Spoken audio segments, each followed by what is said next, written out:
it's me. Hello, if you're an oldie but goldie, come on in and make yourself comfortable.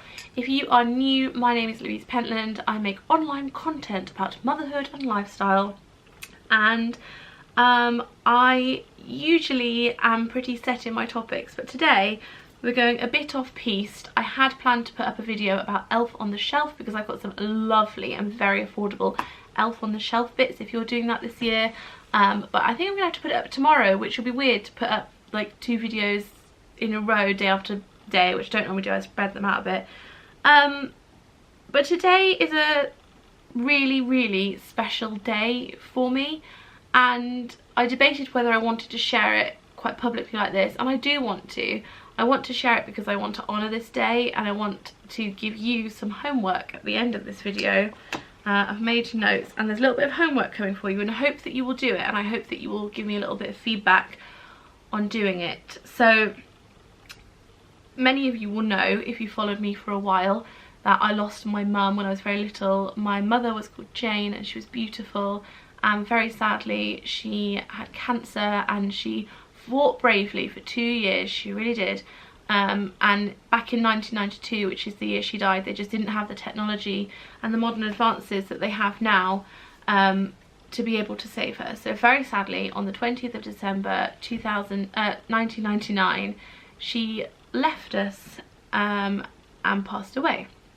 At the time, I was 7 years old, so to me this is a very normal part of my life, and although it is upsetting, it's not that fresh pain. Whenever I describe the loss of mum, I just say it's just a mum-shaped hole in my life, and I'm sad about that hole, but it's not that like fresh, like white hot rage of grief anymore. I don't really think I ever felt that because I was just so young that it was just about acceptance for me. But something that I have found as a mother is now I feel like I'm experiencing some of that grief again, but from my mum's point of view, because now I have children. Because now I have children myself, I can put myself in my mum's shoes and imagine what she must have felt knowing that she was going to leave us.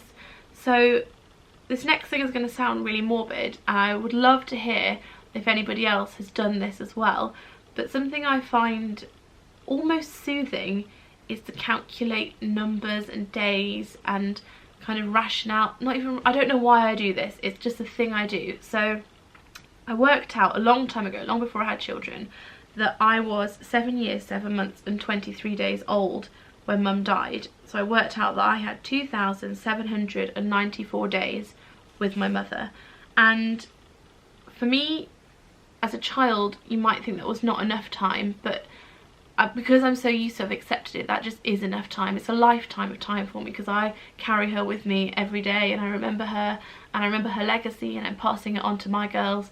But when I think about mum, how heart-wrenching that must be to only have 2,794 days with your child. And today, because I'm going to film, edit and upload this all in one day, is the day that my child is 7 years, 7 months, 23 days. Today Darcy is 2,794 days old, and I just look at her and I think, God, she's so small, she's so young. Wow. I'm not gonna, this is not meant to be a video to get upset about. I just can't imagine leaving her now. Excuse me. Gosh, I wasn't planning on getting upset.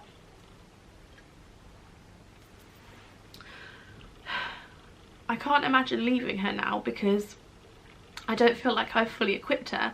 My job as a parent is to raise my children to be fully functioning, competent, confident adults that can take on the world, and Darcy is so young. She can't, you know, she can't do lots of things yet. I haven't taught her them yet. She's still learning them, and I like the grief I have for the pain my mum must have felt is what gets me.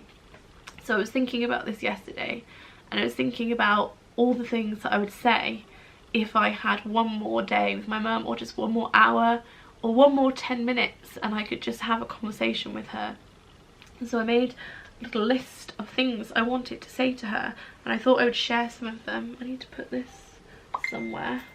Yes, so I thought of all the things that I would say to her, and I thought I would share some of them with you. And what I would really like for your homework to be is, if you have a mother in your life or a mother figure in your life, text her. Just while you're watching this video, or pause it, or after this video, just text her and tell her some of the things that I wish I could tell my mum. Or if you have a rift in your family with your mum, heal it.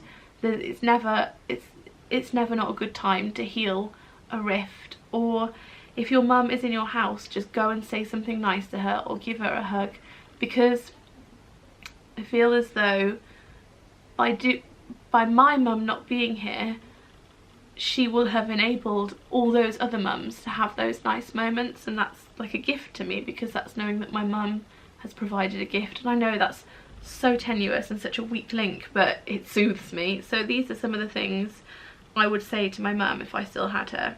I would say, firstly, sorry I lose so many things. My mum, God bless her, left me so many things in her will, and I have lost so many of them. I try to keep treasured possessions, but I have so many treasures because mum died and then gran died. So all the things that gran would have given to mum, I got. So I have a lot of treasure, and I have a lot of it still, like that necklace I wear, that pearl ring on the necklace, that was my mum's. I'm terrible. I lose my own things. I'm one of those people that people go, oh, she'd lose her head if it wasn't screwed on. I really, really would. So mum, if you're up there thinking, for goodness sake, look after things properly, look after your things. Sorry, God, I'm terrible at it. I would also tell her that I'm so happy. I've written so twice. My life is right now just utterly perfect. The only thing I would change in it would be to have mum in it.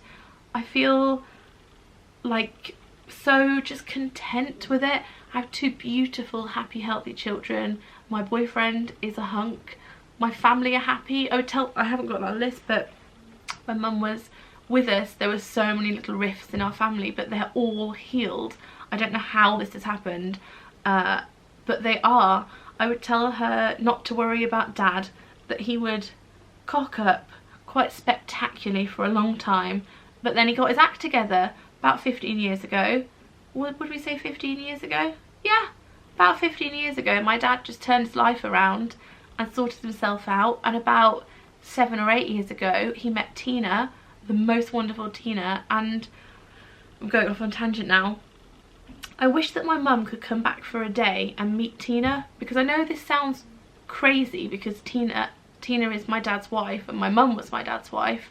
I just think that my mum would like Tina, and I would like to say to her, this is choking me up as well, I would like to say to her, obviously, we would love to have mum here to be the girls' granny, but Tina is the very best, next best thing. And that might sound like an insult to Tina to say that she's second best. I don't mean it like second best, but you know what I'm trying to say. Like, we just got lucky, and I'd love to tell mum that everybody's okay, and we still love you and we still miss you, but we've all worked out all right. It's a miracle. I would love to be able to tell my mum that her death didn't scar me. I often think about the things that have happened in Darcy's life, like me divorcing her dad, or moving house, or all those big life things, particularly the divorce, and I think, oh my god, have I scarred her? Is that something that's caused trauma and will affect her in later life? I worry about it, and I would imagine that my mum worried that her death would scar me, but very peacefully it hasn't. I feel like her death taught me so much about life, and it's taught me to cherish days and time. I don't wish days away. I'm never that person that goes, oh, I wish it would be Christmas, I wish it would be this. I never wish my time away, and I cherish things. And even on the weeks when my children have like run me ragged and I am on my last nerve, I always joke to Liam, in 10 years time they'll both be big girls and we'll miss these years and we've got to cherish them. I'm always banging on about cherishing everything, and I think that comes from mum dying. So I would say to her, your death taught me so much and it hasn't scarred me, and actually it was a great learning tool, I suppose. It was a pretty brutal one, but good came from it is what I'm getting at. I would tell her how beautiful her granddaughters are and that they have beautiful souls. Oh gosh, I am emotional about this. I am sorry. I would tell her granddaughters have beautiful souls. I don't know if I've written it in here. Yes, I have later on. That since my mum's death, 4 little girls in our family have taken mum's name, all as their middle names. So we have Isabel Jane, Harriet Jane, Darcy Jane and Pearl Jane. And there was only one other little girl born, and that was Harriet's sister, who is Ellen, I think Ellen Francis. Ellen, if you're watching, let me know. So these are all my cousins and obviously my daughters. All of these daughters, all of these children have taken mum's name, and I think that's not bad going, is it, if 4 people have named their daughter after you. So mum, you are definitely very, very loved. I've put dad eventually met a good woman who changed him for the better. I still don't like ham. She tried to get me to eat ham so often. My mum had a best friend called Jill, who we called Jilly Willy Botty Bear Bum. You can say that quite fast, Jilly Willy Botty Bear Bum, that's what we called her. She had a son called Richard, and my mum would always go, well, Richard likes ham. And even in my tiny years, I would say, but just because Richard does, doesn't mean I do. And I could never understand why she tried to get me to eat ham with Richard likes ham. Still don't like ham. It's a sore point. I would love to tell my mum that I see her in so many sunsets and sunrises. I feel like I feel my mum in. It's very hard to describe, and I'm aware that I probably sound a little bit unhinged, but when I see a sunset, it feels like that golden sun, especially if it makes the clouds and sky go like pinks and oranges and golds. It feels like it's really far away, but that it's looking directly at me, and it feels like my mum.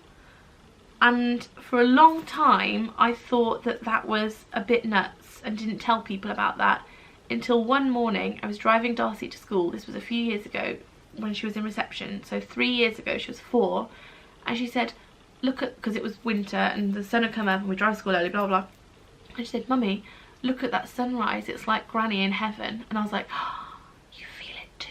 She feels it too. And I've never mentioned that to her, and I had never talked about it first, but that's when I thought, yes, I know that. I really strongly believe that that is my mum just being there and reminding me of her presence. If a 4-year-old feels the same thing and articulates it the same way, then yes. So I would say, mum, I would say, is that you? Are you doing a message?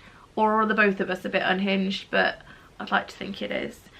I've never come to terms with going to your grave, and I don't feel you there. I don't go because I don't feel her there. I just feel sorrow that her body is in the ground and it's cold and outside, and I feel angry that I have to be a person that stands at a grave. So I just don't go, and for a long time felt quite guilty about not going to the grave, because I felt like that's where I should go to pay my respects to her and honour her. But in my adult years, like later, like not my early adult years, like the now years, I don't think that is how I pay my respects. So I think I pay my respects and honour my mother by still loving her and loving my children the way she loved me.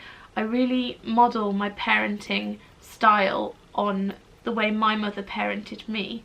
So when I say she's not forgotten and she's not gone, she's not, because she's like living her ethos is in me, and I'm passing it down to my children.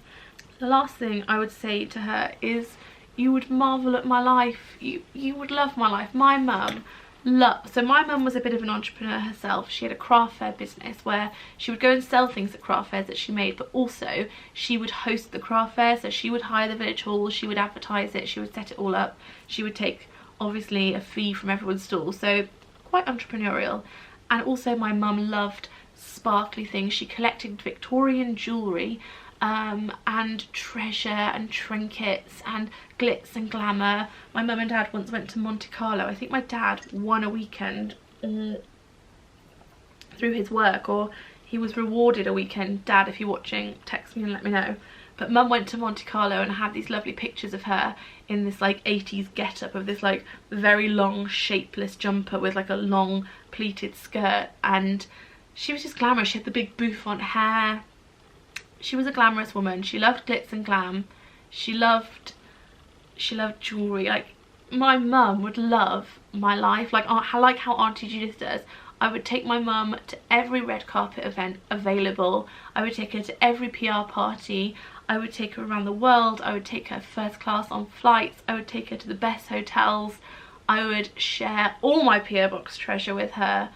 And she would just love it. She would love my life. She would love to see this beautiful house. She would love to see my children.